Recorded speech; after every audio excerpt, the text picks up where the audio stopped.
for the fourth track of the day. Very happy to introduce you, Amy Beaudoin. I hope it's correct, probably not. Senior Director of Product Marketing at Uptempo, who's gonna talk about pricing does not need to be defined by a value metric. So, Amy, thank you so much for joining us. The slides are on, and the stage Thank is all you. yours. Well, thank you for having me. I'm really happy to be here. So I'm the Senior Director of Product Marketing at Uptempo. We're actually a new brand out in the market. We're comprised of 3 companies that have come together, Allocadia, Brandmaker, and Hive9. I've been with the company for almost 3 years, and we provide a marketing operations suite that really helps integrating planning, financial work, and performance management. So just a fun fact, I'm actually from Cobourg, Ontario, which is on the East Coast, an hour east of Toronto. I moved out to Vancouver, British Columbia quite a few years ago because I love mountain biking. So as I say, the mountains were calling. Love everything sea to sky that we have here. And really the topic of a pricing metric came up when I was doing pricing at my current company, but then also when I was at Hootsuite. So yeah, we did try to use a value metric for our pricing strategy. We were looking at size of budget or number of budgets. However, the problem was when we started doing the research, we did a lot of qualitative research with customers. None of like every time I asked them about, hey, what do you think about marketing budget or number of budgets? None of the value drivers actually resonated with the customers. So using a value metric that really makes sense was actually counterintuitive as well to encouraging more product usage. And we do have actually a competitor, Plana, based out of Boston, that does use value-based pricing. They're using size of marketing budgets, but they're in a different market segment. And a lot of times what customers actually and even internally felt is that, again, it would be counter to usage of our product, meaning that people wouldn't use it and put more budgets in because they're going to have to spend more money because of that. So it wasn't really driving the value we were hoping for. I just wanted to quickly just mention, I think most of you probably know this, but really when you're looking at the value drivers, that's what customers really care about. When you're talking about the value metric itself, it's about the unit of consumption by which a user gets value. And then when you're looking at the pricing metrics, metrics themselves, again, these have to sort of align together, but that's a unit of consumption for which a buyer pays. So for example, that could be something I enjoy, which is bulk chocolate by weight, or paying for fuel by volume. The tricky part really with all of this is coming up with the right value metric. That's where things get really quite complicated. So how do you know if you need a value metric at all? So you should research the value drivers with your customers. You either do if you don't have enough customers, you can do a qual study, which is what I did, a quant survey you can send to everyone as well, and find out where they really ascribe value. One thing that worked really well too is just providing mock-ups of pricing so they could see, again, the different how you can sort of move from, sort of lower stages of maturity up as well, and your packaging structure, and then gather feedback on what they felt as well. And then really the use cases for the product, if they're clear, it's a little bit easier to settle as well on a value metric for your pricing. Just wanted to bring up recently too that an example, Chat GPT, everyone, that's kind of the hot, they got over 1 million users now. They realized 58% of the users wanted a monthly fee per users. 24% said number of prompts, 12% was number of tokens, and 7% was other. So it does sound, good. Obviously, I think it's a lot of times people just understand that monthly fee per user, but over time, once you understand a little bit more of the use cases, and that's the same with Chat GPT, then you can eventually look at sort of a value metric at that point in time. But sometimes in the beginning, when you don't understand those use cases, it's hard to do that. So in practice, when to use it, again, as I said, use cases are clear, it aligns with the customer's need, and it's easy to understand. The value metric needs to be able to drive your average contract value in a predictable manner. And then really don't use it when the value metrics don't make sense and they negatively impact product usage. That was the case for us as well. We even looked at it at Hootsuite, looking at number of social channels. But again, we were concerned that then people wouldn't use the product for that reason. If it's going to cause a lot of confusion. So that was one thing that we also encountered at Uptempo. We had the 3 companies, as I said, coming together. They were all on a per user seat license base. And so to be able to do that for renewals, it was going to be very difficult to try to switch to a value metric. Now that we're going to have one platform, I think it'll be easier going forward. But at the time, it just didn't make sense. We also have a lot of customers that compare us to Salesforce pricing, which again is also by seat. again, you need to make sure there's predictability in the costs per month as well. Okay. Aligning your pricing and packaging strategy to a maturity model. So I wanted to include this in here. Sorry, this messed up on the right-hand side here, but this is just a package that we have. We've got 4 different packages that we offer. But what you want to do is this is an example of grouping your capabilities for each package by maturity level. So this is your good, better, best strategy. So we start with essentials. These are the capabilities that you need to be able to, again, execute. And then we kind of go up to advanced, and then we have optimize as your the best strategy, if you will. A lot of times, and I know when I was at Hootsuite, that would actually include a lot of partner products. So for example, if you wanted, advanced listening, in that case, we would add a partner product to it. And then maturity levels can be mixed across modules. So customers, they only pay for what they need. So for example, if they're really only wanting, I don't know, planning in our case, because we've got sort of 4 different pillars that we sell. If they just want planning, they can do that. And if they want that as well, and then so they can really go what we call sort of deep within a need or across different needs, but they're only paying for where they're at right now because they may not be ready for optimize yet. They may only be at essentials at this point in time. So it really helps you with sort of graduating prices and packages along with that. And I know this is a very quick talk here, so I'm going to pause, but essentially, when you've got it right. This is what John Harrison has said, when you've priced it right and the customers aren't complaining, but they buy anyway. And again, I just wanted to bring up too, like it is a tricky factor coming up with the value pricing. I've worked with Price Intelligently in the past or all around that. But sometimes it, again, for the state of where the business is at, or if you don't understand enough about really where the customer drives value, it may not work at this point in time. And I'm going to open it up to questions. Did I go through that too fast, Massimo? No, that was perfect. I was just muted. Okay. And didn't realize it. Anyone, if you have questions for Amy, just write them in the chat. I think pricing is one of the most complex function of product ever. I always find it challenging, especially when you are a startup. I think it's most of the companies just roll the dice or take competitors' pricing. Yeah. And if they feel they are better, do 10-20% higher or 10-20% lower, which is scary. Yeah.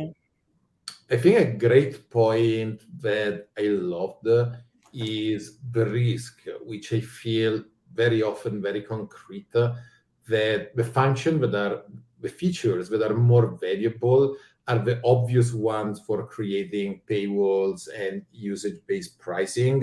Yep. And it's self-inflicted pain because you have this competition between trying to maximize revenue, LTV for a customer, but on the other side, you are really risking retention and adoption. Like exactly. Seat-based pricing is the typical example. I think for retention purposes, you want as many people as possible from your customer organization using your product. Yeah, no, 100%. Absolutely. And that's, again, where we kind of ran into some issues. One thing we did do was we started adding viewer licenses because we, again, want more people in our platform. And sometimes we'll have marketing finance that goes into the platform.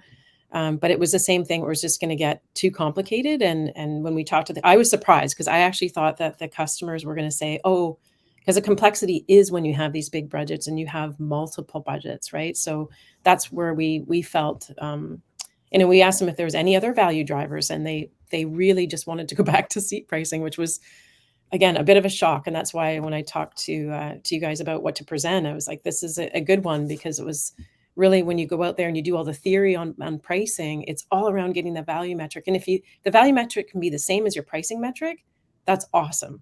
But sometimes it can't be that way, right? So like if you look at Vistia,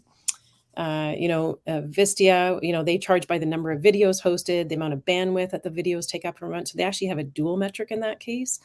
But if they were looking at like what a lot of people do, which is, you've got like a bare bones, basic license and enterprise tier, and then something in the middle, everyone would get unlimited bandwidth and videos, right? So it really wouldn't make sense. So then If you're looking at like Disney, they use lots of videos and lots of views. They'd be paying the same thing as someone who doesn't have a lot of videos, right? So it can get quite, it gets complicated, but Yeah. but again, at the end of the day, if you can have a value metric, it's better because then people can tie the value directly back. But in some cases, it just doesn't make sense. And again, when you've got merger and acquisitions going on, and you, like you said, you don't want to lose customers, it would be too hard to try to make that translation to a value metric when you've got three pricing models coming together.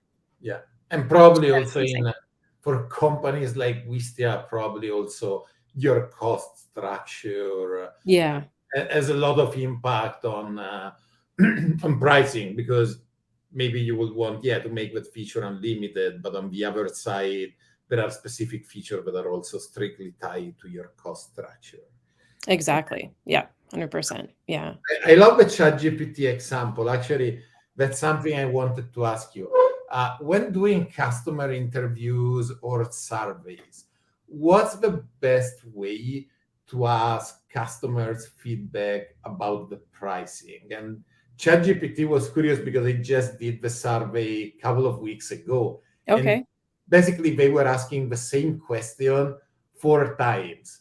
Like they were asking, I don't remember exactly, but like, what you think is the fair price for ChatGPT? And the next question was, at what point would you consider it expensive? Oh, But yeah. you'll buy it. At what point you will consider too cheap and be suspicious? It was basically 5 questions, which I thought it was interesting. Curious, how do you ask customer feedback about pricing, knowing that probably their tendency is to stay lower to make stay lower, yeah. How do you handle that? Yeah, we use that Van Twerp method as well, though, actually, like just to, it's more around price sensitivity, but I mean, you can still look to see, what your competitors are. Like, there's more factors than that is my point, right? You can look at competitors and what they're at as well, to get a sense of what the market will bear. Because as you say, everyone's going to say, I want to pay less. And that's what they told us. But they did say, well, we compare it to, in our case, they compared us to Salesforce. So, it's kind of good. And then you go look at Salesforce pricing to get a rough idea of what that's at. But I think when it comes down to it, at the end of the day, like if so that's around willingness to pay. But really, if you can get a value metric that's also your pricing metric, then people will see the value. So you're not really arguing over the price of it. So it really comes down to those things. But I actually think what worked really well too was putting the mock-ups with the pricing and what you get. I found that exercise, when I did the research with customers, really helped because they could visualize, like, what do I get in this package? Okay, if I advanced in my sophistication, then what is the next package? What does that look like? And then they could see what the price difference was, but then everything that you received. And in some cases, I know when I spoke to another company, like single sign-on, which was huge. And there's sometimes like you get surprises where, like, we had a recycle bin that was like really highly valued by customers, right? So, but you have to ask it with other things. Like when I did it like a go-to-market survey, and I also asked around the features that they care about. I had them rank them, and that also helped us to try to identify, are there any other value drivers here that we could come up with based on what they care about in the product. Awesome. We still Yeah. have 1 minute, 15 seconds. So Alessia just wrote in the chat, she had the same question. So that's great. I have one final super quick question for you. Sure. Do you also ask, how do you assess price complexity? I think another friction very often in deciding pricing is between flexibility for the end user and making it so complex that it's hard conversion. I remember at one point Intercom had 15 options to create your own pricing based on usage, packages, etc. Yeah. So I mean, when we did it, we kept it fairly simple because, again, we're trying to standardize pricing against 3 platforms. But that's why we kind of aligned it with this maturity model. So then we were still looking at per seat licensing. So again, if you're paying for essentials or basic, whatever you want to call that package, it would be at a lower rate. Obviously, we look at what our costs are and everything else to make sure we're making money. But that's what we did. And then we figured out, well, what additional value, and we used a percentage in that case. And I think in general, it was like 1.5 times when you go from one package to another. But again, we would check those prices through our research as well. And then we sort of looked at what is that optimal package. So we did it that way. The thing is, what was complicated is if you're buying more than one, like again, we've got these 4 different packages that we have, and then within them, they go from essentials all the way to optimized. So with that, we made sure that we weren't also going to say like, $900 per user for this one. Oh, you want to add another one? There's another 900. We added in some like price sensitivity there and sort of lowered the price if they bought more than one module, if that makes sense. So, yeah, we kind of looked at it from the packaging perspective first, and then what would be the right price based off the research that we had. And I know that's a fairly simple answer right now. It's a little more complex when you're doing it. Again, looking at price sensitivity and mapping all those points that you said. But essentially, that's how we did it. Awesome. Amy, thank you so much for joining us today. Thank you. It was a pleasure being here. And I wish everyone a wonderful rest of your day. Likewise. We'll be back in 4 minutes.